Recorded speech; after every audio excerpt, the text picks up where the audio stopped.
Muito bom dia a todos, sejam muito bem-vindos. Essa é a 6ª edição do Euroconsumers Forum Brasil. Meu nome é Marcos Camargo, eu sou jornalista e empreendedor do ramo da comunicação, além de um parceiro de longa data aqui da Proteste Euroconsumers Brasil. E é com muita alegria que eu serei âncora aqui deste fórum, que pelo 2º ano consecutivo está sendo realizado aqui em Brasília, a nossa capital federal. E em um ano tão movimentado para o mercado interno quanto para o externo, o ICE Forum, como chamamos carinhosamente esse evento, traz alguns dos temas mais vibrantes e também mais complexos da atualidade regulatória do Brasil. Regulação do e-commerce, governança de inteligência artificial e das plataformas digitais, Open Finance, regulação dos arranjos de vouchers e direito à reparabilidade são só alguns desses temas. A maneira como serão regulados ou não impactará a nossa competitividade nas próximas décadas. Simplesmente disso que se trata, né? Também celebramos os 30 anos do mais exitoso programa econômico brasileiro dos tempos recentes, que é o Plano Real, né? Se não de todos os nossos tempos. Os 30 anos do Plano Real são particularmente caros à nossa organização em um momento em que ela prioriza cada vez mais dedicar os seus esforços à macro-regulação, capaz de beneficiar milhões de consumidores de uma só vez. As soluções trazidas pelo Plano Real, sabemos bem, são irrepetíveis em outros países ou contextos, pois foram desenvolvidas sob medida para a nossa realidade e nossas especificidades. Entretanto, na maioria do tempo, o cidadão consumidor brasileiro tem sido submetido a regulações que são um verdadeiro copy and paste da regulação da União Europeia. Apesar disso, o nosso comportamento de consumo ele é muito mais próximo do norte-americano, seja por proximidade geográfica, seja pela força da indústria cultural e de marketing dos Estados Unidos. Além disso, o crescimento da influência chinesa e sua liderança no BRICS não pode ser desconsiderada. Embora muito heterogêneo tanto no tamanho das economias quanto nos sistemas políticos dos países que integram esse bloco, já apelidado de liderança do Sul global, ele representa 46% da população e 36% do PIB mundial. Números nada desprezíveis, né? E assim a pergunta de fundo que queremos ajudar a responder é a seguinte: em que medida os modelos regulatórios da União Europeia, que têm servido de inspiração e base para a formulação de normas e políticas públicas brasileiras, precisam passar por um processo de tropicalização para se tornarem adequados ao Brasil. Mas também queremos saber em quais áreas seria desejável uma regulação aplicável a todos, ou ao menos à maioria dos países. A aviação civil seria um desses setores? Ou embarcamos em uma aeronave seguindo um conjunto de regras e desembarcamos em outros regulamentos? Não há dúvida de que contamos com uma das mais avançadas legislações consumeristas do mundo.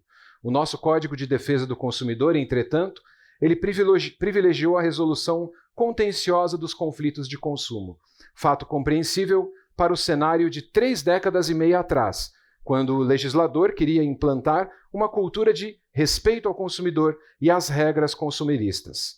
Atualmente, porém, isso representa um enorme custo financeiro e mesmo emocional para o país. Quando contamos que 98% das ações judiciais contra companhias aéreas estão ajuizadas no Brasil, isso pode soar até como piada, né, aos ouvidos de um estrangeiro, mas essa é a realidade. Nós desejamos iniciar os trabalhos de hoje ouvindo o diretor do Departamento de Defesa e Proteção ao Consumidor da Senacom, do Ministério da Justiça, Vitor Hugo do Amaral Ferreira.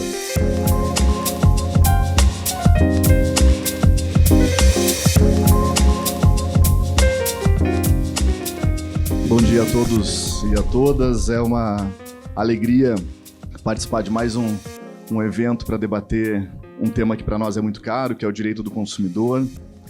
Venho e espero que possa cumprir aqui uma oferta já descumprida pela secretaria, que era para estar o secretário Adi Damus, né? E nas nossas relações de consumo, onde muito prezamos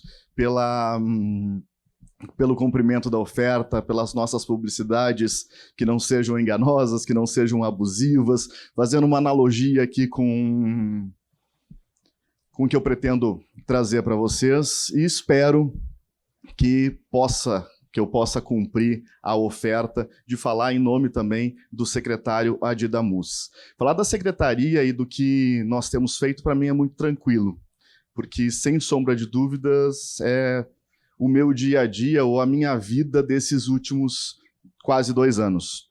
E falar de direito do consumidor é mais tranquilo ainda, porque reporta ao que eu tenho feito em mais de 20 anos, seja na advocacia, na docência, nos meus estudos, nos livros que li, nos artigos que escrevi. E compartilhar um pouco disso passa por uma alegria e um bocado de amor, de paixão. E aí eu peço desculpas mais uma vez para vocês, porque toda vez que se fala com amor, com paixão, a gente corre o risco, né, de eivados de amor e paixão, perder um pouco da nossa racionalidade. E quem fala aqui é um sujeito completamente apaixonado pelo tema direito consumidor, regulação, aquilo que nos afeta no nosso dia a dia. Então, a partir dessas questões, eu quero ir fazendo essa apresentação do meu lugar, do meu espaço de fala, né? Eu quero cumprimentar, então, o Henrique, dizer que é uma alegria participar de mais uma vez da Euroconsumers edição Brasil. Um tema que nos é muito importante, falar de regulação, e aqui tem muito também de poesia, de amor, paixão, quando se fala de tropicalização, quando nós questionamos, né, um certo devaneio brasileiro de se criar norma e regulação para tudo e para todos, e quando não cria, se copia, né, se traz exatamente algo que foi pensado, criado em um outro contexto, e se tem um transplante jurídico que não raramente ele não serve para o que nós temos no Brasil. E aí, a partir dessas questões, a Secretaria Nacional do Consumidor, e eu falo dela a partir de janeiro de 2023, ela tem se tornado um grande desafio para a regulação das relações de consumo. E uma série de desafios, eles são apresentados para a atual gestão. Eu diria que o primeiro desafio é a reorganização ou a organização do próprio Sistema Nacional de Defesa do Consumidor. Quando nós falamos de um sistema, talvez possamos questionar a própria existência de um Sistema Nacional de Defesa do Consumidor brasileiro. Porque sistema, na minha compreensão, é algo que precisa ter uma organização sistêmica, um diálogo sistêmico, algo organizado, intercalado e que funcione de fato como um sistema, como uma engrenagem. E quando nós temos algo completamente heterogêneo, com uma diversidade de membros, com realidades completamente diferentes, compreensões também diferentes, num espaço também geográfico gigante, que é o Brasil, em que realidades do norte são completamente diferentes das realidades do sul, centro-oeste, nós temos aqui que pensar na própria existência de um Sistema Nacional de Defesa do Consumidor. O primeiro desafio da Secretaria, na atual gestão, foi, então, recompor, construir um Sistema Nacional de Defesa do Consumidor. O segundo desafio é a própria Secretaria. Uma secretaria que tem uma demanda gigante e uma equipe técnica extremamente reduzida. Ao chegar na secretaria, nós tínhamos, na Coordenação Geral de Sanções, 3.700 processos administrativos, que já é muito só em falar um número. E quando eu digo para vocês que esses 3.700 processos eles eram cuidados por 5 pessoas, o espanto é ainda maior, né? E quem tem muito processo por uma equipe pequena acaba tendo nenhum processo, porque é impossível cuidar de todos eles, ou sequer cuidar de um deles. Então, o nosso segundo desafio era organizar ou reorganizar a própria Secretaria Nacional do Consumidor. Um terceiro desafio são as pautas diárias, as pautas ordinárias.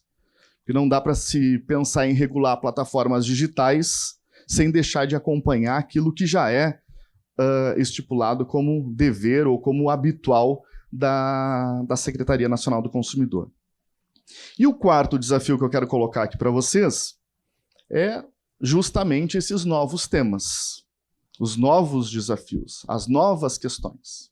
Então, dentro dessa ordem, eu posso, de forma muito tranquila também, e isso me orgulha, dizer que, em certa medida, estamos dando conta do recado.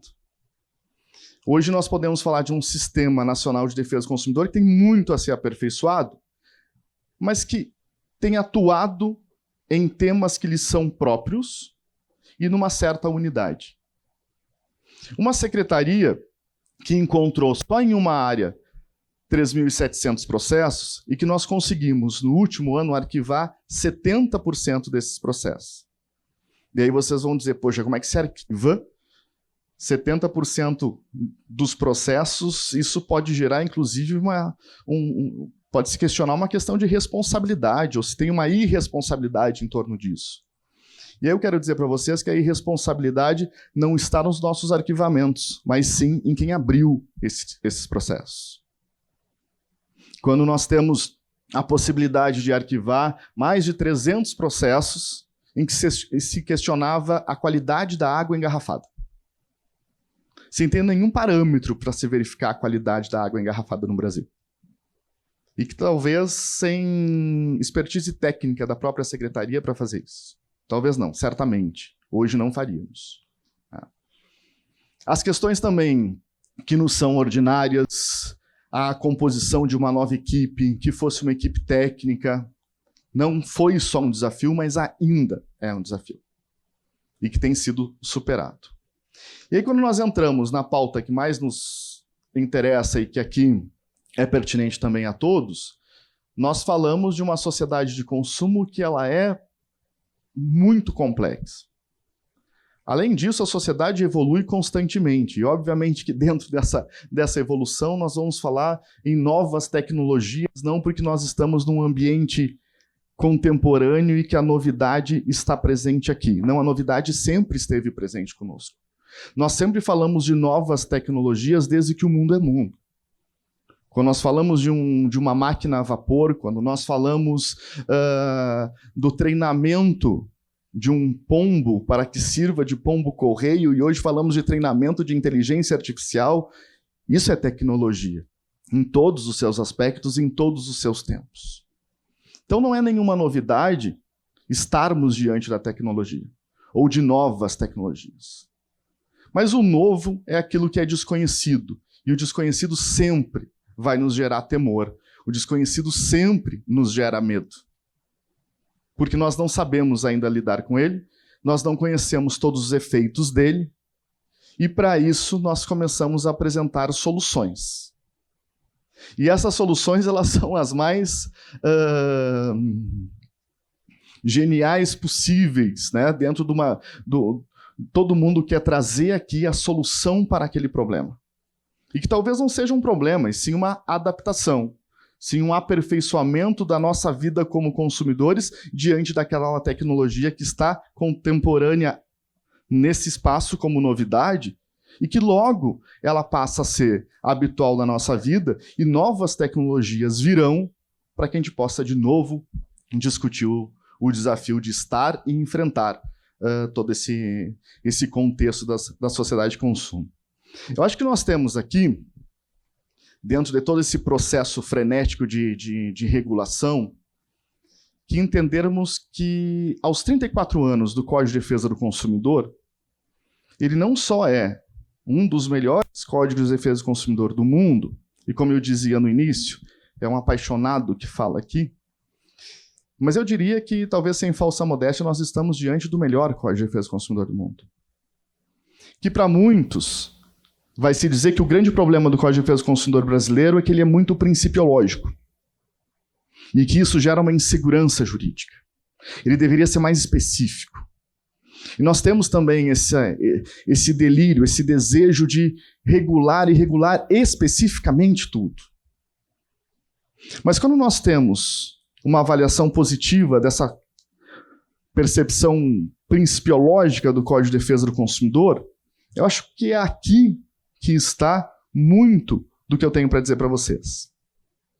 Vejam que o artigo 4º do Código de Defesa do Consumidor, se nós fôssemos um país sério em que levasse a sério as legislações que nós criamos, porque o Brasil tem, historicamente, um potencial gigante de criar excelentes normas. As nossas normas, elas são elogiadas mundo afora. Agora nós temos um problema na mesma proporção da genialidade em que criamos normas, nós temos um problema muito sério, inverso, que é de dar eficácia, efetividade às normas que nós criamos. Eu sempre cito 3 normas: o Código de Defesa do Consumidor, a Lei Maria da Penha e as normas ambientais. O Brasil tem as melhores normas ambientais do mundo. E não é por isso que o Pantanal fica em chamas por meses e a Amazônia é devastada de forma constante e crescente. A Lei Maria da Penha, ela recebeu um prêmio como a 3ª melhor lei de proteção à violência doméstica contra mulheres do mundo. E isso não faz com que o Brasil deixe de matar as suas mulheres em ambiente doméstico. E nós temos um dos melhores códigos de defesa do consumidor do mundo, que não replica na melhor proteção aos consumidores. E quando eu falo proteção aos consumidores, entendendo eles como parte das relações de consumo. E proteger o consumidor é, sim, promover a harmonização das relações. E aí eu volto a essa questão principiológica, porque nós temos que tornar efetivo as previsões que são tão bonitas no texto da lei. Quando nós olhamos os princípios da Política Nacional das Relações de Consumo, que é essa a função da Secretaria Nacional do Consumidor, promover, desenvolver a Política Nacional das Relações de Consumo, e também, sem nenhum problema, muito franco com vocês, de forma muito aberta, eu posso dizer que talvez nós não tenhamos no Brasil uma política pública de defesa do consumidor. Nem agora, nem nunca. Porque se nós olharmos os grandes marcos históricos da defesa do consumidor no Brasil, sem sombra de dúvidas, o primeiro deles é a própria publicação do Código de Defesa do Consumidor, há 34 anos atrás. Nós temos uma política pública de defesa do consumidor, que é a criação da Secretaria Nacional do Consumidor. E talvez a nossa melhor, se não única, política pública de fato, é a criação da plataforma consumidor.gov.br. E por que eu falo isso? Porque é uma política pública que sobrevive a governos. Ela é, de fato, uma política pública de defesa do consumidor do Estado brasileiro. Além disso, nós temos ações que são de governo. Nós temos ações que são públicas, mas que elas não permanecem, que elas não perduram. E quando olhamos para essa Política Nacional das Relações de Consumo, tem algo lá que me traz uma esperança em torno de tudo que possa ser dito hoje em todos os nossos fóruns de defesa do consumidor, em discussão sobre proteção, sobre regulação, que é a ideia de harmonização das relações de consumo. Talvez esse seja o nosso principal desafio. E quando eu falo harmonizar as relações de consumo, é porque nós temos evidentemente aqui, se é uma relação que relaça, que relaciona, porque nós temos minimamente 2 sujeitos. E essa harmonia, ela precisa dialogar e entender quais são os interesses de ambas as partes. E se nós olharmos para o mercado de consumo como 2 sujeitos que são interessados, fornecedor e consumidor, vamos estar falando da mesma coisa. E ainda esse artigo 4º vai dizer que entre os princípios fala-se de uma questão que é o equilíbrio entre o desenvolvimento tecnológico, a proteção ambiental, os interesses econômicos do consumidor e a defesa deste. Se nós ficássemos só com o caput do artigo 4º, nós já teríamos um grande desafio. E quando se fala de regulação antecede o tema falar de responsabilidade. E uma responsabilidade que não é só privada, mas essencialmente pública. E a harmonização que nós levávamos para os interesses daqueles que participam da relação de consumo deve ser também uma harmonização daqueles que são os sujeitos responsáveis para desenvolver essa política. Quando se reconhece como grande ponto a existência, a razão, a essência da defesa do consumidor, quando reconhece a questão da vulnerabilidade do consumidor, quando muitos dizem que o consumidor vulnerável de 1990 ele não existe mais, porque já é um empoderamento, já é um conhecimento, já é um fortalecimento desse consumidor, eu concordo que nós talvez não possamos mais falar na vulnerabilidade do consumidor de 1990. Mas quando nós nos reportamos para 2024, são outras e novas vulnerabilidades. Nós podemos falar de uma vulnerabilidade que é digital, nós podemos falar de uma vulnerabilidade tecnológica, e nós temos que, obrigatoriamente, falar de um consumidor que precisa de acesso e conhecimento por meio de uma informação. Aquela velha história de uma informação clara, precisa e ostensiva, e que em 2024 nos permite falar que ela tem que ser também, não precisaria, porque é o óbvio, mas essa informação precisa ser também verdadeira. Para que a gente possa, e esse tem sido um grande tema na Senacom, para que a gente possa falar também do combate da desinformação nos espaços digitais para o consumidor. E aí eu posso dizer que esse tema também tem sido enfrentado pela Secretaria, com processos sancionatórios, medidas cautelares, notas técnicas, estudos e monitoramento de mercado. E aí, se certo ou errado, se a melhor ou não medida adotada, eu posso dizer que talvez quem tenha tido coragem efetivamente de apresentar algo, de dizer que estamos aqui para debater e pensar na regulação desse ou de outros setores, foi a Secretaria Nacional do Consumidor. Reconhecer a vulnerabilidade não é algo novo. E em quase todas as minhas falas eu tenho repetido isso e vou repetir aqui, e talvez alguns já tenham escutado. Se nós falamos de direito consumidor, muito se deve ao marco político dessa defesa, que foi em 15 de março de 1962. Quando então o presidente Kennedy faz um discurso emblemático, dirigindo-se ao Congresso americano e dizendo: somos todos consumidores. Quando nós falamos de transporte aéreo, quando nós falamos de acesso ao mundo digital, quando nós falamos de plano de saúde, todos aqui são consumidores. E todos sentem que é ser consumidor em todos esses e demais setores. Vulnerabilidade, ela tem um conceito acadêmico que eu ousei no meu doutorado em apresentar um outro termo. Porque vulnerabilidade está conceituada sempre nos livros de direito consumidor, com a ideia de vulnerabilidade vir de vulnus, ser ferida.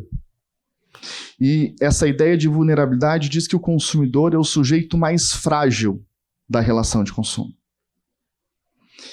E eu acho que nós precisamos evoluir no conceito de vulnerabilidade. Porque frágil, o Vitor, eu aqui sou, mas esse óculos que eu estou usando também é frágil. E quando eu digo que eu sou frágil e o óculos também, isso me aproxima da coisa óculos que eu estou usando. Mas quando eu falo que vulnerabilidade é sensibilidade, é porque eu posso ser sensível porque eu consigo sentir. Mas esse óculos não sente. Ele continua sendo só frágil. E a partir dessa percepção, nós temos o entendimento que vulnerabilidade é a sensibilidade do consumidor ao mercado de consumo.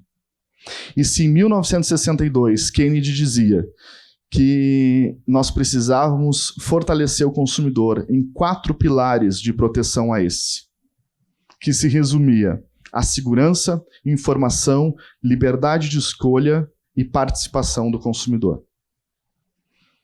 Em 2024, nós ainda estamos falando de segurança, informação, liberdade de escolha e participação.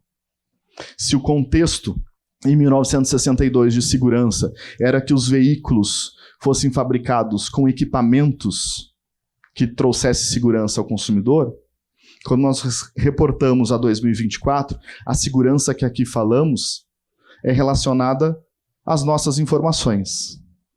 A informação que lá se falava do prazo de validade num produto, a informação que hoje nos é muito cara, é uma informação que talvez desinforme.